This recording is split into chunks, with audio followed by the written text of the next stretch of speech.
अर्चनी वंदनी मुद मंगलमय संत समाज,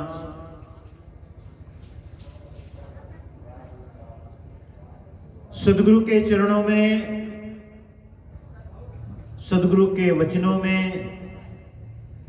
सदगुरु के उपदेशों में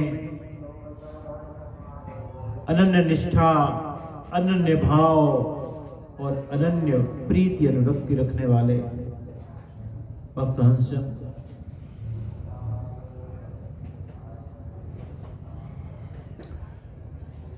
गंगा यमुना सरस्वती कायः त्रिवेणी संगम, जहां दुनिया का, विश्व का सबसे बड़ा मेला का आयोजन हुआ है, सबसे बड़ा आयोजन। ये गंगा यमुना सरस्वती तीन नदियों का, पवित्र नदियों का संगम ही नहीं है, यह सनातन परंपरा, सनातन मान्यता और आध्यात्मिक चेतना का भी संगम स्थल है।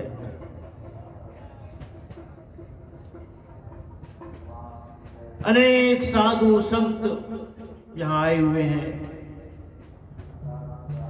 एक साथ इतने संतों के दर्शन का लाभ मिलता है। कोई तपस्वी है, कोई त्यागी है, कोई ज्ञानी है, अनेक तरह के। कोई जटाजूटधारी है, कोई नग्न है, दिगंबर है, कोई श्वेत वस्त्रधारी, कोई पीत वस्त्रधारी, कोई भगवा वस्त्रधारी। अनेक साधु संतों के दर्शन का यहां हमें लाभ मिल रहा है। चारों तरफ देखो, एक आग्रह, एक निवेदन, जो भी यहां अपना पंडाल लगाए हैं, छावनी लगाए हैं, जो दूर दूर से पधारे हैं, संतजन पधारे हैं, संस्थाएं आई हैं, सब हाथ जोड़ करके यही आग्रह कि आओ, प्रसाद ग्रहण करो, भोजन ग्रहण करो, चाय ग्रहण करो। ऐसा लगता नहीं कि भारत कोई गरीब देश है। यहां देने वालों की कमी नहीं है, खाने वालों की कमी है। यहां बांटने वालों की कमी नहीं है, लेने वालों की कमी है। इतना अद्भुत दृश्य का दर्शन लाभ मिलता है प्यारे हरिजनों, बड़ा ही सुंदर।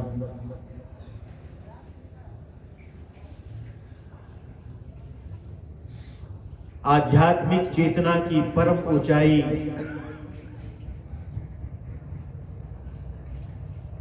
जिन संत महात्माओं ने प्राप्त की है, वे बांटने आए हैं यहां। 12 वर्षों के पश्चात यह कुंभ का आयोजन होता है। प्यारे हंसजनों, यहां आकर के हमें जो आध्यात्मिक ऊंचाइयां प्राप्त होती हैं संतों के मुखारविंद से, उनके प्रवचन से, उनके आशीर्वचन से, वो बहुत ही अद्भुत है। और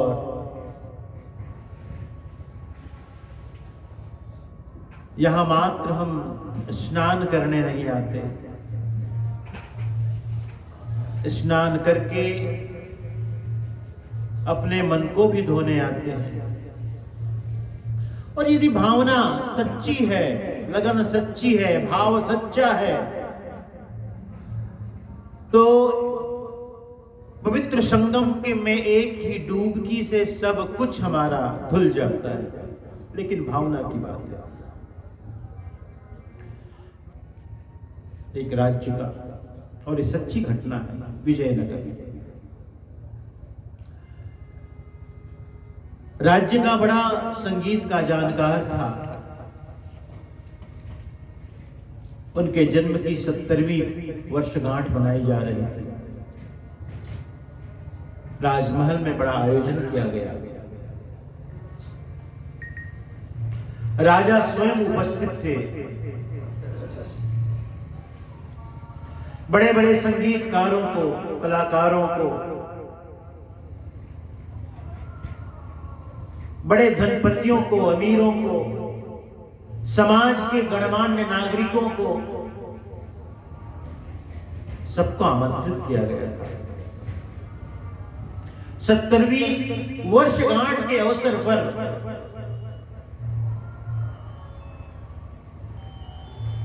उपहार की कोई कमी न थी। पूरा महल, पूरा दरबार लोगों के उपहार से भर गया था।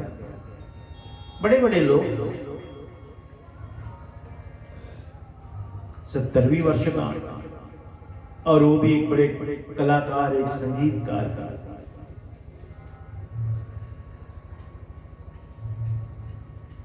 एक साधारण गरीब आदमी भी आया, बहुत गरीब था।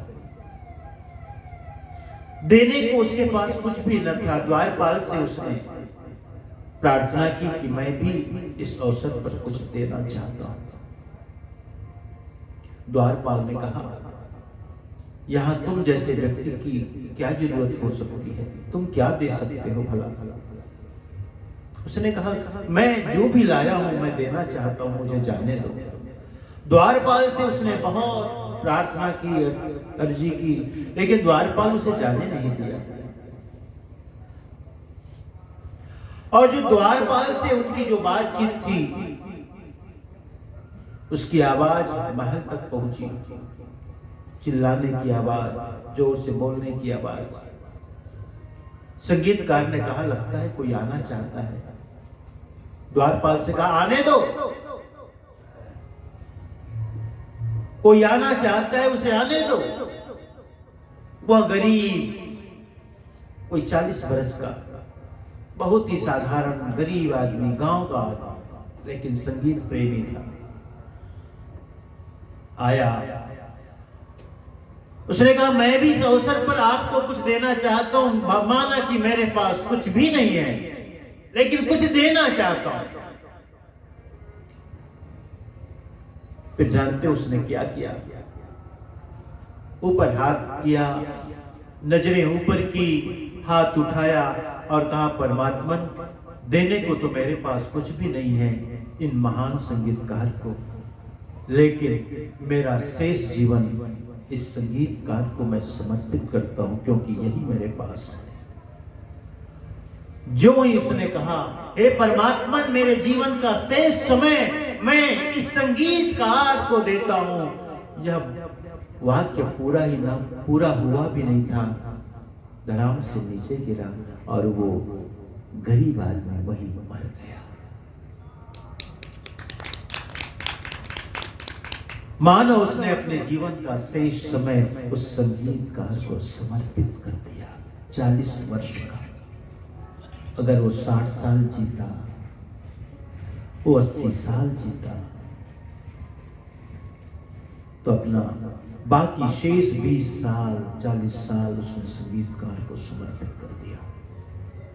इसे कहते हैं समर्पण। जब कोई भी कार्य प्राणपन से किया जाए, रूप लेने से पहले वो यथार्थ में बदल जाता है। जब कोई पूरे प्राणों के साथ संकल्प लिया जाए, तो शब्द बनने से पहले वो सत्य में घटित हो जाता है। मैं इसलिए प्रायः कहता हूं, देखो, अगर तुम पूजा में भी बैठते हो तो पूरी लगन से बैठो, तन्मयता के साथ बैठो। और यदि तुम उस भाव से जुड़ते हो तो वह कृत्य पूजा बनती है, और यदि भाव से नहीं जुड़ते हो तो मात्र कर्मकांड बन के रह जाता है। जीवन में परिवर्तन के लिए भाव का जुड़ाव चाहिए, जुड़ाव होना चाहिए। पवित्र संगम स्थल में यदि आप इस भाव से डुबकी लगा दो कि मेरे सारे कलमश, मेरे सारे विकार, मेरे सारे दोष धुल जाएंगे, धुल रहे हैं, धुल गए, ऐसी भावना लेकर यदि डुबकी लगाते हो तो धुल जाएंगे भी। क्योंकि उस भाव में, उस प्रार्थना में, वो प्रार्थना मात्र शब्द नहीं है, उस प्रार्थना में तुम्हारे प्राण जुड़ गए। प्यारे जनों, हम यहां डुबकी लगाने आते हैं, स्नान करने आते हैं, संतों के मुख से प्रवचन सुनने आते हैं, उनका आशीर्वाद, उनके अनुभव ज्ञान सुनने आते हैं। कल भी मैंने कहा, पहले भी मैंने कहा, यहां आए हो तो कुछ यहां से यादगारी लेके जाओ, कुछ छोड़ के जाओ, कुछ नए जीवन की शुरुआत का संकल्प लेके जाओ कि आज के बाद से मैं नहीं करूंगा। कुछ तो होना चाहिए। पुरानी आदतों की ही पुनरावृत्ति जीवन नहीं है, परिवर्तन जरूरी है।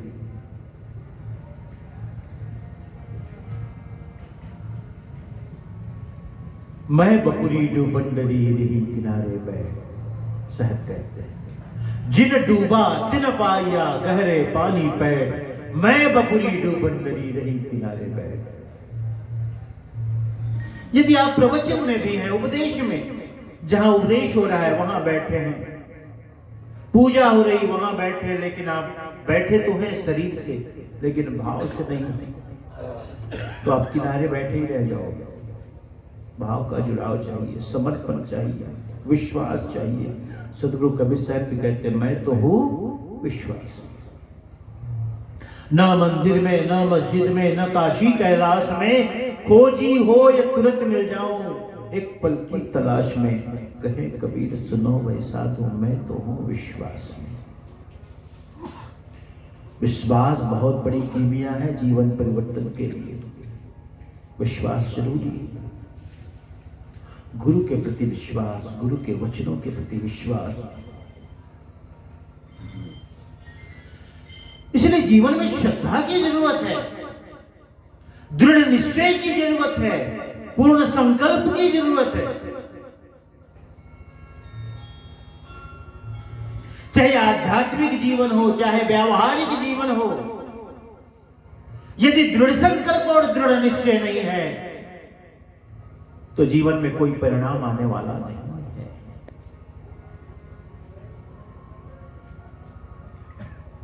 कोई परिणाम नहीं आने वाला। इसलिए दृढ़ निश्चय, एक संकल्प होना ही चाहिए। ये मनुष्य की पहचान है। मनुष्य के अंदर एक संकल्प न हो। भगवान बुद्ध के बारे में कहा जाता है, 6 वर्ष तक उन्होंने कठोर तप किया। जिन गुरु ने जो भी बात कही उसे पूरा निभाया। कहीं कहीं तो ऐसा भी हुआ कि कोई गुरु टालने के लिए कह जाता था, ऐसा करो, ये साधना है। सोचता था ये क्या करेगा, कर न सकेगा, भाग जाएगा, मैं भी बच जाऊंगा बताने से। लेकिन गुरु को भी कभी कभी हाथ जोड़ना पड़ जाता था, भैया माफ करो मुझे, मैं जो जानता था बताया आपको, इससे आगे का मुझे भी पता नहीं है। क्योंकि उस भगवान बुद्ध के अंदर सच्ची प्यास थी, लगन थी, मैं उस सत्य को पाऊं, उस सत्य का साक्षात्कार करूं।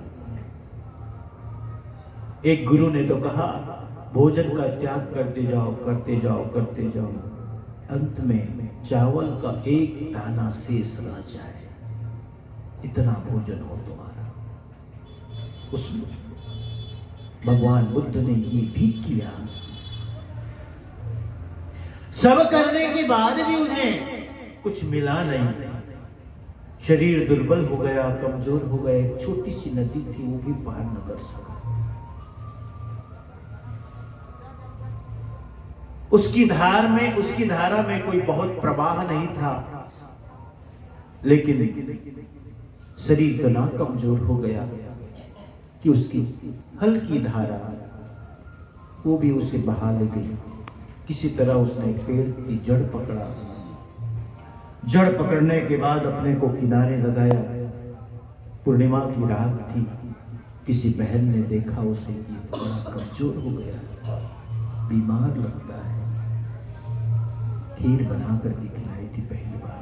उसने खीर ग्रहण किया। ज्ञात हुआ मैंने साधना के चक्कर में,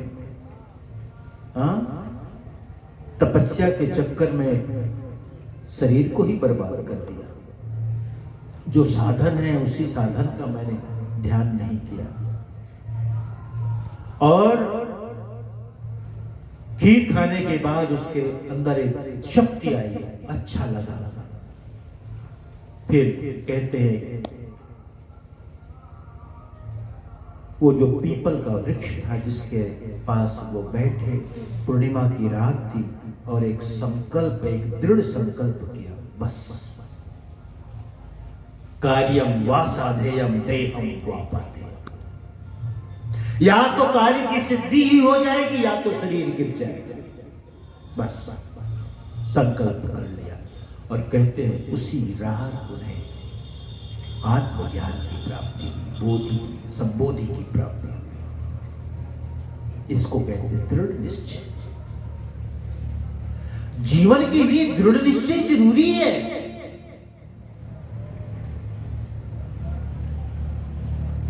आया राम गया राम, जहां गए वहीं के हो गए, जैसा हुआ, ये जीवन नहीं है। हवा इधर से आई इधर झुक गए, हवा इधर से आई इधर झुक गए। संकल्प चाहिए, दृढ़ता चाहिए। एक फकीर था जिसका नाम हसन था। उसके जीवन की भी बड़ी प्यारी घटनाएं हैं, बड़ा सुंदर प्रसंग। हसन से किसी ने पूछा था, तुम्हारे प्रथम गुरु कौन है? उसने कहा, मैं किसे कहूं, लेकिन हाँ मुझे स्मरण है। उसने घटना सुनाई। एक बार मैं इस एक गांव से दूसरा गांव जाता था। जाते समय रास्ता लंबा था। रास्ता लंबा होने के कारण मैं अपनी मंजिल तक, मुकाम तक पहुंच न पाया। चलते चलते आधी रात हो गई। जो भी गांव मिला सोचा यही आज 4 पहर की रात बिता लेता हूं। पूछता हुआ एक सराय में गया। सराय के मालिक ने कहा कि यहां तो हम उसी को रुकने देते हैं जो कोई अपना परिचय लाए, परिचित को लाए, गवाही लाए। हसन ने कहा, मैं तो इस गांव के लिए अनजाना हूं, अपरिचित हूं, कहां से लाऊं मैं कोई गवाही, कोई परिचित? सराय के मालिक ने कहा, भाई जब तुम गवाही नहीं ला सकते, कोई परिचित नहीं ला सकते, तो हम आपको कोई भी कक्ष रुकने के लिए, ठहरने के लिए नहीं दे सकते, आवास के लिए नहीं दे सकते। बड़ा निराश हुआ। अब तो सोचने लगा कि लगता है आज पेड़ के नीचे ही रात व्यतीत करनी होगी, बितानी होगी। इसी बीच में किसी व्यक्ति को आते हुए देखा। दौड़ के गया, क्या आप मुझे गवाही दे सकते हो? ये गांव अपरिचित है, पूरी बस्ती सोई हुई है। मेरा जानने वाला यहां कोई भी नहीं है, लेकिन बड़ी कृपा होगी यदि आप मेरी गवाही दे दो। सराय के मालिक को, आप इस गांव के हो। जो व्यक्ति आता था वो चोर था। उसने उस फकीर को देखकर, उस संत को देखकर कहा, पहले मैं अपना तुम्हें परिचय दे देता।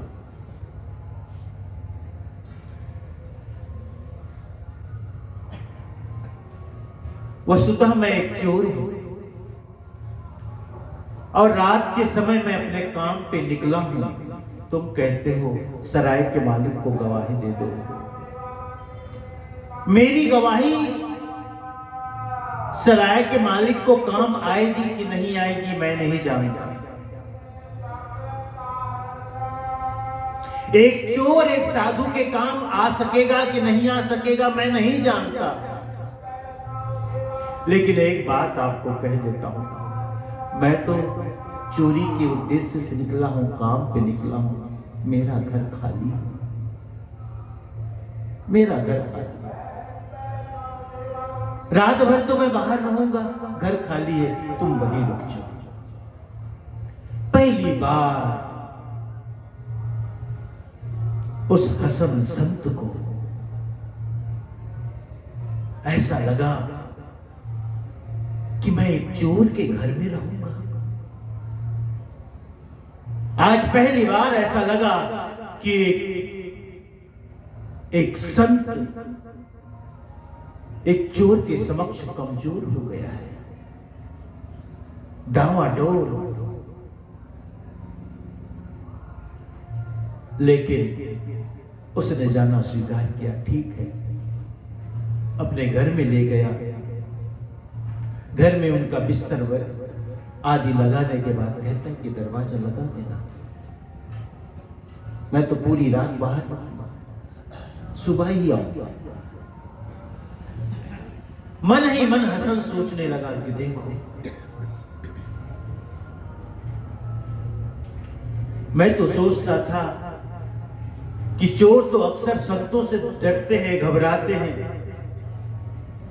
कि संतों की संगति से मेरी चोरी न छूट जाए। लेकिन आज मेरा संतत्व भी घबराने लगा कि चोर के संगति से मेरा संतत्व टूट न जाए, मेरे संतत्व में कोई कमी ना आ जाए। ये पहली बार उसने आज अनुभव किया। भोर होने से पहले वो चोर आया, दरवाजा खोला। दरवाजा खोलते ही हसन ने पूछा, कुछ मिला? कुछ मिला? चोर ने कहा, आज तो नहीं, कल फिर कोशिश करेंगे। दूसरे दिन फिर गया, रात के समय सुबह हुई, दरवाजा खोला था हसन ने, फिर वही सवाल, कुछ मिला? कहे आज तो नहीं, कल फिर कोशिश करेंगे। हसन कहता है कि मैं उस चोर के घर 1 महीना रहा। 1 महीना, 1 महीना मैं रहा और हर सुबह मुझे यही सुनने को मिलता था, आज तो नहीं, कल फिर कोशिश करेंगे। मैंने सोचा, एक साधारण चोरी करने गया जाता है एक चोर, उसका संकल्प इतना दृढ़ है, इतना दृढ़ है। और मेरे मन में कई बार ऐसे भाव आता है, विचार आता है, ये परमात्मा कुछ नहीं, सब बेकार है, सब व्यर्थ है, सब पूजा पाठ व्यर्थ है। आज तक न कोई आत्मा का अनुभव हुआ, न परमात्मा का दर्शन हुआ, बेकार ही मैंने जीवन खपा दिया, लगा दिया। एक साधारण सी चोरी के लिए जाता है जो चोर, उसका संकल्प इतना दृढ़, और मैं तो परम संपदा की खोज में, और मेरा संकल्प इतना कमजोर।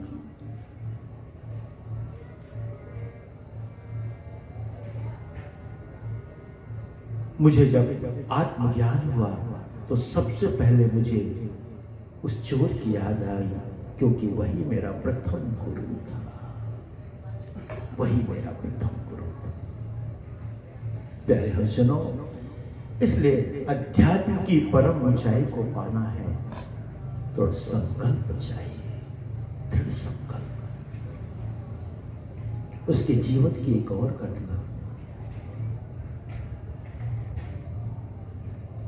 कहते एक बार मैं नदी के किनारे बैठा था, मेरे मन में, मेरे अंदर प्यास जगी थी कि मैं पानी पी लूं पानी पीने की नियत से किनारे बैठा ही था कि एक कुत्ता आया। क्या? एक कुत्ता है। और कुत्ता आया किनारे, और आने के बाद वो ठिठक गया, भौंकने लगा, पीछे हटा। मैं समझ न पाया बात क्या। फिर दूसरी बार आया, फिर किनारे आते ही भौंकने लगा, ठिठक गया, वापस गया। तब तक मैं समझा कि जब भी ये कुत्ता किनारे आता है, अपना ही प्रतिबिंब, अपनी ही छाया को देख करके इसे ऐसा लगता है कि सामने कोई दूसरा कुत्ता है, विरोधी है, और मैं अपनी ही छाया को देखकर भौंकता है, डरता है, भागता है, पीछे हटता है। फिर मैंने क्या देखा, जब अगली बार आया वो कुत्ता, फिर भौंका नहीं, सीधे पानी में कूद गया। और पानी में कूदते ही छाया मिट गई, प्रतिबिंब मिट गया, भरपेट पानी पिया और निकलकर वहां से चला गया। मुझे दूसरी सीख और सबक मिली, जो हमारे सदगुरु ने कहा, जिन डूबा तिन पाया, गहरे पानी पैठ, मैं बपुरी डूबन डरी रही किनारे बैठ। हम अपनी छाया से डरते हैं, अपने ही प्रतिबिंबों से डरते हैं, अपने ही सपनों से, अपने ही कल्पनाओं से। ये जो कल्पनाओं की छाया है, प्रतिबिंब है, उससे से भयभीत रहते हैं, डरते हैं। प्यारे हंसनो, इसलिए जीवन में संकल्प चाहिए, दृढ़ संकल्प चाहिए। यदि आपके अंदर संकल्प है तो यह जो धर्म का जो मार्ग है, यह जो अध्यात्म का मार्ग है, यहां आप असफल नहीं हो सकते। भाव के साथ जुड़ो, भक्ति के साथ जुड़ो, लगन के साथ जुड़ो। यदि आप बैठते हो प्रवचन में तो सिर्फ प्रवचन में बैठो, यदि पूजा में बैठते हो तो पूजा में ही बैठो। हर कर्म पूजा बन जाती। ध्यान का मतलब ऐसा ही नहीं है कि तुम बैठ गए पालथी मार करके और सत्यनाम सत्यनाम सत्यनाम का जाप करने लगे, या गुरु मूर्ति पर आप ध्यान टिका दिए। यही ध्यान नहीं है। हर कर्म यदि पूरी तन्मयता, तल्लीनता के साथ किया जाए तो वो भी ध्यान बन जाता है। स्नान करो तो लगो, तुम्हारे अंदर भाव रहे, मैं स्नान कर रहा हूं। स्नान करते समय तुम्हारी सुरति और कहीं जानी नहीं चाहिए। भोजन करो तो भोजन में ही सुरति लगे, हर कौर के साथ तुम्हारी सुरति जुड़ी रहे। ये कौर मैंने उठाया, ये निवाला मैंने उठाया, मुंह में रखा, दांतों से चबाया, हर कर्म के साथ तुम्हारी सुरति जुड़ जाए, यह भी ध्यान बन जाता है। लेकिन हमारे जीवन का अनुभव है, हम कोई भी कर्म करते हैं उस समय हमारी सुरति कहीं और होती ही होती है। तभी तो लोग शौचालय में जाते हैं तो मोबाइल लेके जाते हैं। वो सोचते हैं 5 मिनट बैठेंगे तब तक 2-4 शॉर्ट देख लेंगे, कुछ समाचार पढ़ लेंगे, किसी मित्र को मैसेज भेज देंगे। अब मित्र को थोड़ी पता है कि तुम टॉयलेट में बैठे हो, कमोड में बैठ के सब कर रहे हो। यानी हम टॉयलेट भी जाते हैं तो वहां भी हम व्यस्त ही हैं। भोजन कर रहे हैं तो व्यस्त हैं हम, भोजन में मन नहीं है, भोजन में सुरति नहीं है, ध्यान नहीं है। ध्यान का मतलब है हर कर्म के साथ तुम्हारी सुरति का जुड़ाव, ये ध्यान बन जाता है। ध्यान का मतलब है ध्यानम निर्विषयम मनः, मन का विचारों का, ध्यानम निर्विषय मनः मतलब है विचारों से रहित हो जाना ध्यान है। ये तो ठीक है। अब आप कहते हैं साहब कि जब भोजन में कर रहे हो तो भोजन में आप अपनी सुरति को लगाओ तो फिर ये ध्यान कैसे होगा? बात ठीक है, विचार करो आप, ये अभ्यास है। पहले तो केंद्रित करने का संकल्प लो, पहले तो तुम्हारा चित्त केंद्रित होना चाहिए। एकाग्रता ध्यान नहीं है, कंसंट्रेशन ध्यान नहीं है, लेकिन कंसंट्रेशन तुम्हारे ध्यान में मदद कर सकता है। जहां तुम्हारी सुरति कई जगह जाती है, कई जगह लग जाती है, कई जगह जुड़ जाती है, कई जगह से कम एक जगह तो लग गई, एक जगह तो जुड़ गई। अब उस एक को भी हटा देना, एक को भी मिटा देना, एक से भी, वो ध्यान की परम दशा है। तो हर कर्म हमारा, सदगुरु कबीर साहब कहते हैं, संतो सहज समाधि भली है, जह जह जाओ सोई परिक्रमा, जो कुछ करो सो पूजा। सदगुरु का संकेत इसी की तरफ है कि हर कर्म को पूरी तन्मयता और तल्लीनता के साथ करो, वो पूजा बन जाती है। भाव का जुड़ाव हो। आप जब इस पावन तीर्थ में आए हो तो इस भाव से आओ कि हे सदगुरु, हे परमात्मा, मेरे जीवन में कोई परिवर्तन आवे, मैं कुछ बदल जाऊं, कुछ निखर जाऊं, कुछ अलग होके जाऊं। यहां से जब जाओ, जो षड विकार है, काम, क्रोध, लोभ, मोह, मद, मत्सर, इसमें कोई तो कमी लाओ, कुछ तो करो। ये संकल्प लेके जाओ कि आज के बाद मैं क्रोध नहीं करूंगा। माना कि क्रोध करना कोई बुरा नहीं है। क्रोध का मतलब है तुम्हारे अंदर ऊर्जा है, एनर्जी है, लेकिन उस एनर्जी को, उस ऊर्जा को तुम डाइवर्ट करो, दबाओ नहीं, सप्रेस मत करो, उसका दमन मत करो, उसको दबाओ मत, उसको डाइवर्ट करो, उसकी दिशा बदल दो। क्रोध भी है, लोभ भी है, काम भी है, काम की भी दिशा बदल दो। जो ऊर्जा अधोगामी है उसे ऊर्ध्वगामी बनाओ। जो कुंडलनी शक्ति कहते हैं वो क्या है? हमारी जो काम की शक्ति है उसका ऊर्ध्वगमन है। अगर कोई पात्र है, नीचे छेद है, पानी ऊपर से भरते हो तो उसकी सतह कभी ऊपर न बढ़ेगी, चढ़ेगी नहीं, लेकिन नीचे की छेद बंद हो जाए तो उसकी सतह ऊपर उठती चली जाएगी, ऊपर उठती चली जाएगी। उस काम की शक्ति को डाइवर्ट करो, अधोगामी नहीं ऊर्ध्वगामी बनाओ। मैं सदा इस बात को कहता हूं। लोग इतना ही जानते हैं, अरे साहब आप लोग क्या ज्ञान ध्यान साधना की बात करते हो, ये तो प्राकृतिक है। काम तो प्राकृतिक है। काम का मतलब है ऊर्जा का अधोगमन। जैसे पानी है, जैसे जल है, जल को कहीं से भी गिराओ वो नीचे की ओर बहेगा, बस वो उसने इतना ही जाना है। पानी के नीचे गिरने की का जो स्वभाव है बस उसी से वो परिचित है। लेकिन आपको पता है पानी नीचे ही नहीं गिरता, पानी ऊपर भी उठता है। कैसे कैसे ऊपर उठता है? पानी का बहाव नीचे होता है तो सब जानते हैं, लेकिन पानी ऊपर भी उठता है इसको कम जानते हैं। उसी का नाम है साधना, उसी का नाम है तप। पानी को किसी बर्तन में रख दो, नीचे आग जला दो, ताप दे दो, वही पानी भाप बनकर ऊपर उठने लगता है। भाप बनकर पानी, वही पानी का ही रूप है भाप, लेकिन उसे ताप की जरूरत है।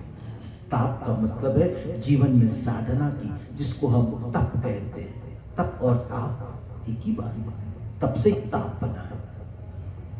जीवन में तप की जरूरत है, साधना की जरूरत है, संकल्प की जरूरत है। जो पानी नीचे की ओर बहता था, तुमने उस शक्ति को ऊर्ध्वगामी बनाया, ताप से, तप से, साधना से।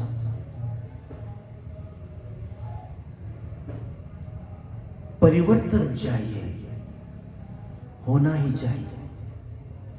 धीरे धीरे जीवन में परिवर्तन लाओ। मुक्ति का कोई और बहुत बड़ा अर्थ नहीं है। मुक्ति का अर्थ है धीरे धीरे उन सब बंधनों से तुम आजाद होते चले जाओ, अलग होते चले जाओ जो तुम्हें बांधता है। कल भी मैंने कहा था, आदत का एक ही मतलब है, जो बांधे। जो तुम्हें बांधे वो है आदत। जिसके बिना तुम ना रह सको वो है आदत, जो तुम्हें बांध दे।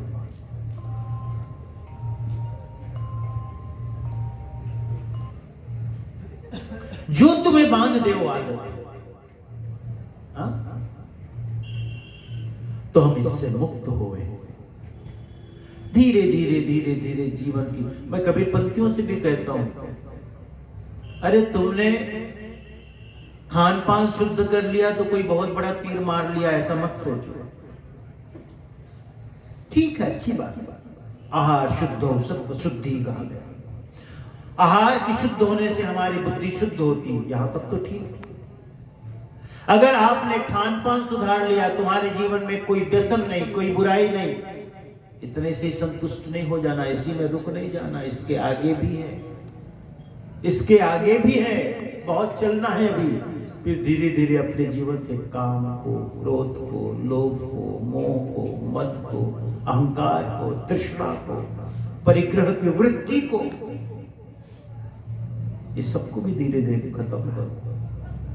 धीरे धीरे आप अपने जीवन से इसको हटाओ। मन के गुलाम मत बनो।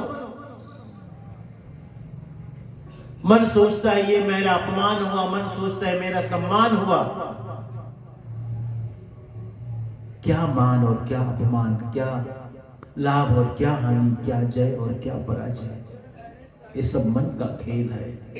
इससे ऊपर उठना है। इस तरह धीरे धीरे धीरे धीरे तुम मुक्त होते चले जाते हो जो तुम्हें बांधता है। अंत में परम मुक्ति। दो तरह की मुक्ति होती है, एक जीवन मुक्ति और एक विदेह मुक्ति।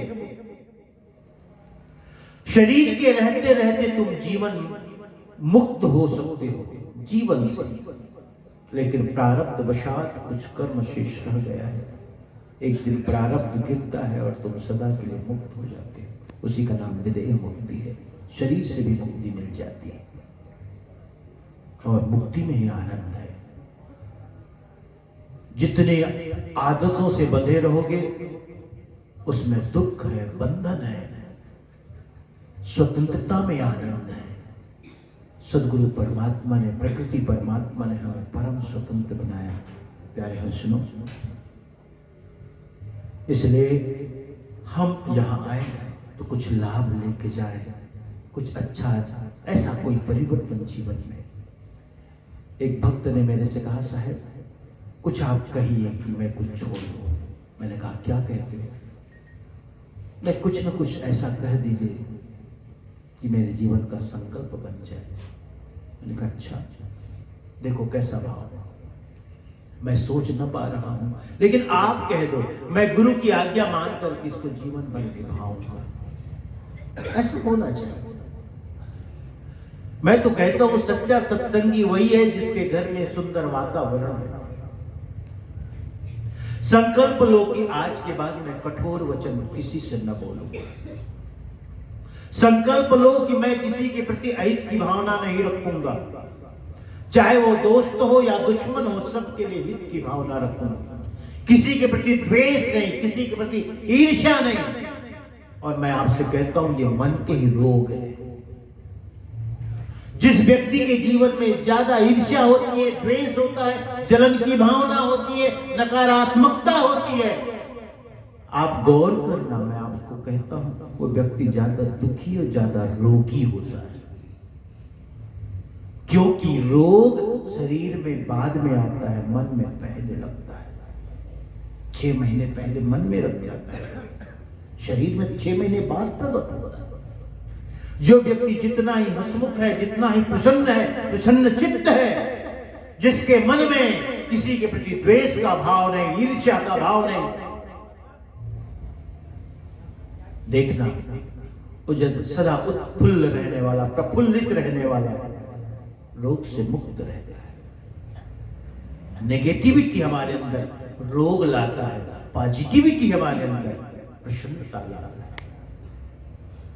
तो सदा प्रसन्न रहो, खुश रहो, सबसे हंस के बात करो, प्रेम का संबंध रखो, प्रेम के दो बोल बोल दो।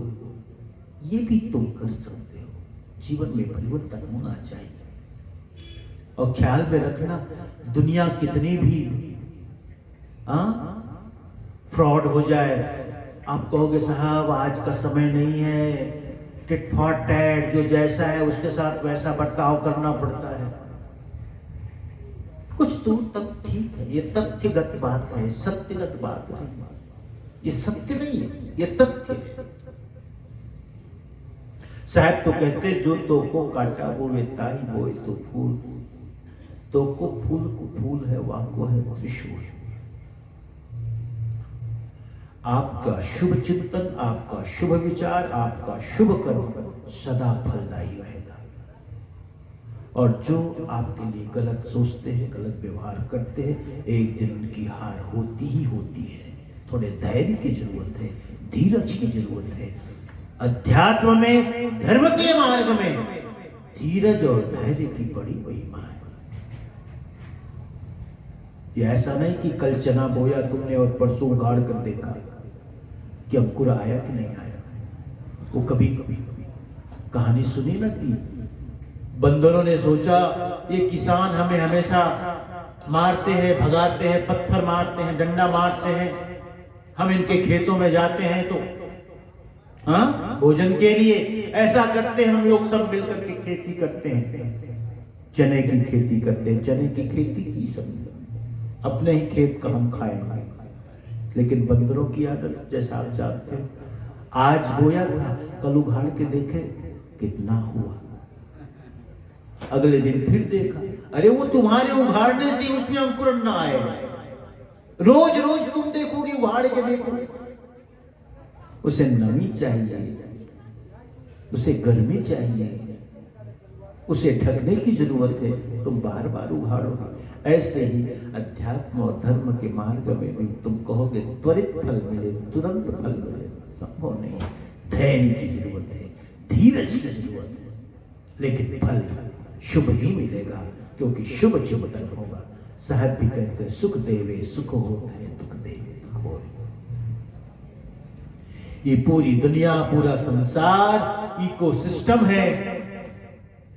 जो तुम पुकार करते हो वही तुम्हें बार बार सुनाई पड़ेगा, बार बार, कई बार, है ना, अनेक बार तुम्हें सुनने को मिलेगा। लेकिन वो तुम्हारी ही आवाज होगी, तुम्हारी ध्वनि होगी। बहुत बहुत धन्यवाद।